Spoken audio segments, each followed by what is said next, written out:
So story शुरू होती है एक डेजर्ट सिटी नानोहाना से, जहाँ पर कुछ पायरेट्स वहाँ पर घुसकर तोड़-फोड़ कर रहे होते हैं और वहाँ के लोकल लोग जो है वो काफ़ी ज़्यादा परेशान थे और मदद के लिए चिल्ला रहे थे। और वहीं पे हम देखते हैं कुछ और लोग भी अपने-अपने घोड़ों पर शहर की ओर बढ़ रहे थे। शहर जो है पूरे तरीके से उन पायरेट्स ने बर्बाद कर दिया था। फिर हम देखते हैं कि वहीं पर एक मिस्टीरियस मैन आ जाता है, जिसको देख के सभी लोग खुश हो जाते हैं, जो कि रूफटॉप पर खड़ा हुआ था। जिसको देख के ये पायरेट बोलता है कि क्या ये 7 वॉरलॉर्ड में से एक है?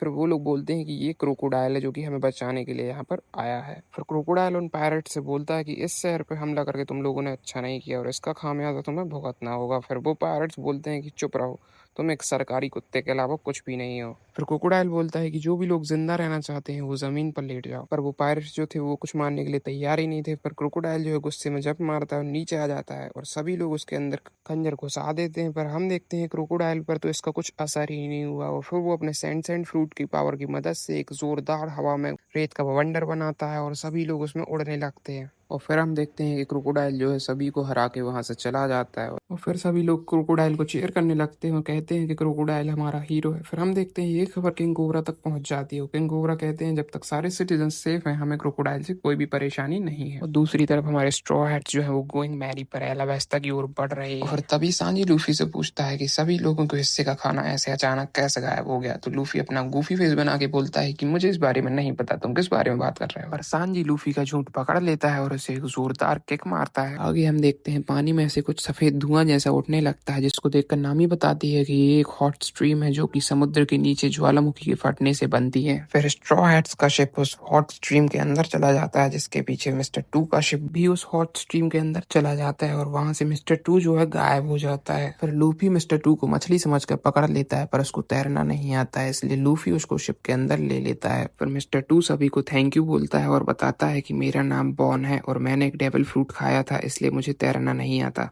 ये सुनने के बाद लूफी हमेशा की तरह एक्साइटेड हो जाता है और उससे पूछता है कि तुम्हारे पास किस तरीके की डेविल फ्रूट पावर्स हैं। फिर बोनक्ले उनको बताता है कि वो जैसे ही किसी को टच करता है वो बिल्कुल उन्हीं के जैसा बन जाता है। ये देखने के बाद लूफी और बाकी सभी क्रूमेट्स एकदम शॉक हो जाते हैं। फिर वो बाकी सभी के चेहरों की नकल करता है और बताता है कि वो केवल चेहरा नहीं बॉडी भी बदल सकता है और लूफी को वहीं पे जन्नत दिखा देता है। नामी उसे दिन में तारे दिखा देती है। पर बोन की पावर्स देखने के बाद लूफी और बाकी सभी बेवकूफ क्रूमेट्स उसके फैन हो जाते हैं और उसे चेयर करने लगते हैं। इसी बीच बीवी नोटिस करती है कि बाकी सभी चेहरे बनाते वक्त उसने उसके फादर यानी कि किंग कोबरा का चेहरा भी बनाया था, जिसको देखने के बाद वो थोड़ी सस्पिशियस हो जाती है। पर इतने में लूफी और बाकी बेवकूफ उसके दोस्त बन जाते हैं। फिर नामी बताती है एक शिप हमारी ओर आ रहा है जो कि बोन को लेने के लिए आया था। फिर बोन जाने लगता है, जिसको देखकर लूफी और बाकी बेवकूफ रोने लगते हैं। उसी के साथ साथ बोन भी रोने लगता है क्योंकि वो अब अच्छे दोस्त बन चुके थे। जैसे ही बोन जाने लगता है तभी सभी को पता चलता है कि बोन ही मिस्टर टू है, जिसके बाद सभी शॉक हो जाते हैं और लूफी बीवी से पूछता है कि क्या तुम उसको जानती हो।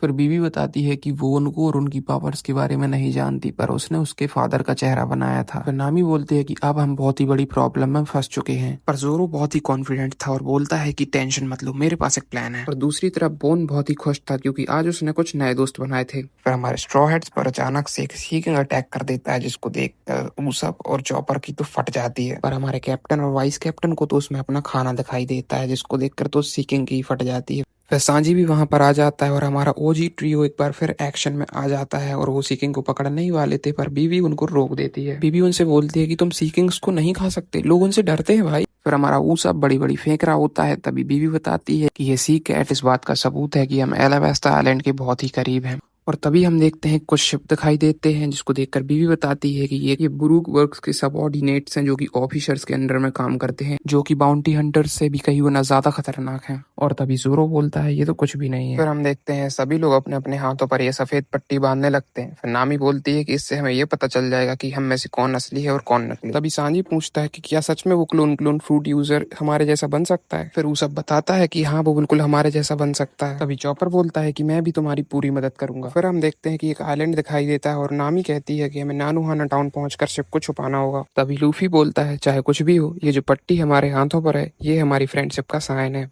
फिर सभी लोग अपना हाथ आगे करके प्रॉमिस करते हैं कि हमें एलावेस्टा पहुंचकर बीवी की मदद करनी होगी। और इसी के साथ ये एपिसोड एंड होता है। सो आप कमेंट में से एपिसोड का फेवरेट पार्ट बताना मत भूलिएगा। और अगर आप वन पीस के फैन हैं तो आप मुझे सब्सक्राइब भी कर सकते हैं, मुझे दिल से खुशी होगी। Thank you.